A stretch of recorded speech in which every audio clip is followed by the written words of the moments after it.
Hi, I'm Rob from HopZine.com. Thanks for joining me for another video beer review. This time we are looking at a bottle of BrewDog's Paradox Grain at a hulking 15% ABV. I've had a couple of Paradox beers in the past. I've heard great things about this. I'm not one for reading labels, but I think this one kind of like gives you the information in a really kind of like nice way. It says, the life and times of BrewDog Grain whiskey cask. A little acorn grows into an oak tree. The oak tree is turned into a cask by skilled human. The cask is then used to mature American bourbon, releasing wonderful vanilla flavours from the oak. A brave cask that then undertakes a perilous marine voyage across the Atlantic, narrowly escaping clutches of storms, giant squid and pirates. Arriving safely in the Scottish Grain whisky distillery, to be used to mature the finest whisky, adding depth and character to the flavours fused in the oak. The cask has finally arrived at BrewDog, where we fill it with our imperial stout.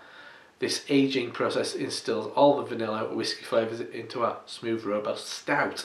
And I don't know. So essentially, it's originally used to.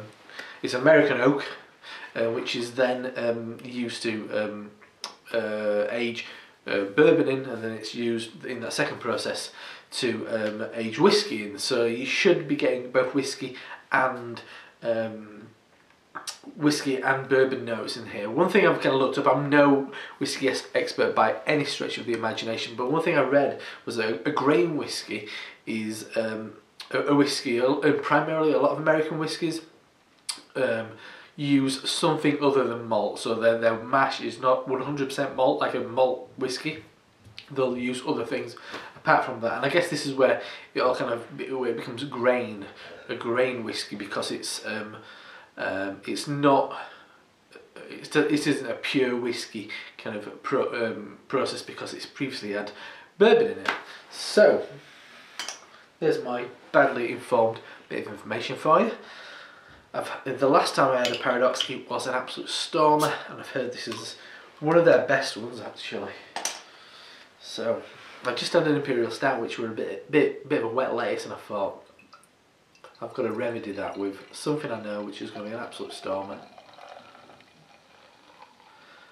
I mean, and besides all the marketing and stuff, BrewDog makes some storming beers, and you can trust a Scotsman to brew a nice imperial stout with a lovely whiskey cask. So the beer in the glass, black as night, not even a speck of light getting through that.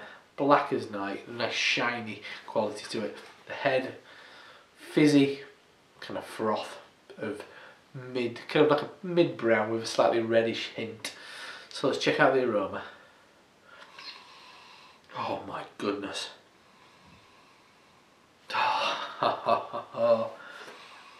That smells absolutely amazing. Oh, it's one of those beers, you can smell it from here. Oh yeah, it's got a sugary muscovado sugar, blackstrap molasses. There's a deep, rich caramel. Definitely a load of vanilla. I'm not getting much oak, to be honest, but I guess it's coming in that form of this really intense sweet vanilla. Murray mints, I'm going to say as well. I guess it's that combination of that alcoholic note from the bourbon and the whiskey, which is bringing this kind of slightly, yeah, Murray mints. They're kind of like a butterscotchy mint kind of thing. Yeah, you do probably get a bit more bourbon than you do whiskey. Oh, it changed again. Tobacco. There's like a dry wood bark. Sherry. Oh man, it's so complex.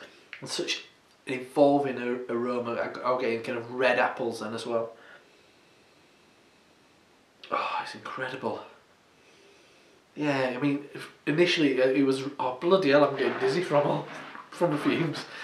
Initially it was just all that sweet vanilla caramel, but now it's moved on to something completely different. Kind of smoky and oaky.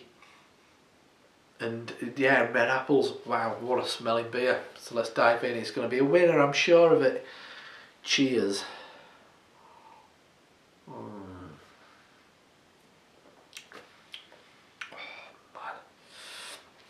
As soon as it touched your lips, personally I love an imperial stout with a load of body, and this has got it by the boatload.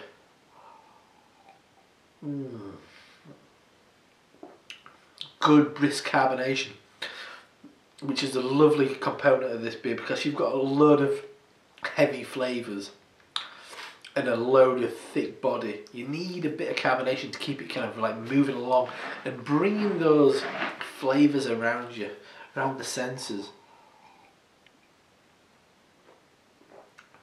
And the flavours are really soft at the start, getting molasses definitely, slight kind of red wine element.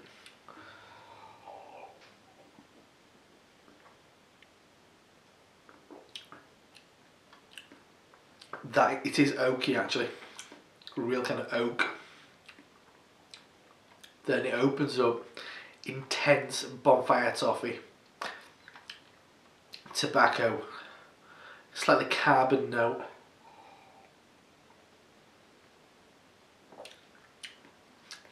sugary sweetness, yellow muscovado sugar,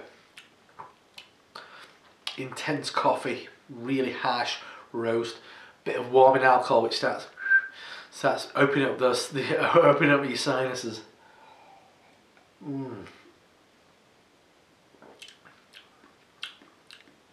You are getting a good amount of, I'd say probably the whiskey. I'm not a whiskey fan, so I don't really get all the nuances of it, but it's a nice, slightly medicinal edge and a lovely lingering malt bitterness. Slightly warming, slightly tingly, warming as it goes down. Yeah, it's got that spirit edge, I guess that's what I'm saying. Not as sweet as the average bourbon, and I think it's bringing a little bit of sweetness in from that, and it's but then I think more of the kind of slightly kind of bitter, sour kind of character of the whiskey.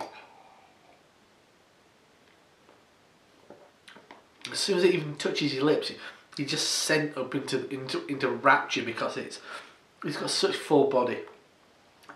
And just as it touched my lips, I was just like, I was experiencing, there were like flavours kind of like darting around and going, oh, there's this and this, there's this and this. Look still now, but this is an example of a quality beer. Bit of agitation. You're still getting a little bit of head on it. Quality that. Beautifully conditioned. You get agitated, it still gets a bit of head at 15%. Really drinkable for 15%. I'd preferred a little bit more of that vanilla because I love vanilla.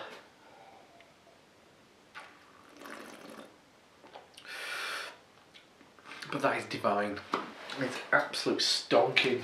It's the kind of beer that I probably should buy another bottle of because I don't think there's any sediment in that. Dump it all in, I'd be ashamed to lose a drop. Really is world class, is that. I think it has won awards as this one. I mean, some of the Paradox better than others in my opinion. The most recent one which I had, I cannot remember the name, was really nice. But stuff like, but I think it does really decide on how much you enjoy this because of the type of whiskey that's previously been in the barrel. For me, I don't really care for the kind of peat or the TCP of like a Speyside or something like that.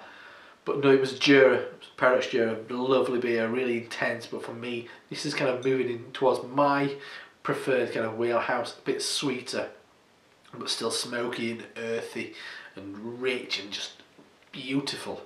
Anyway, I could talk about this all night long, but I want to drink it anyway. So that's a bottle of the hulking 15% of BrewDog's Paradox Grain Imperial Stout in whiskey casks. World class. Try it. I insist you buy it. It's a great beer. Anyway, I'm Rob from HopZine.com. I'm going to love every mouthful of this fantastic Imperial Stout, and I'll see you soon. Cheers.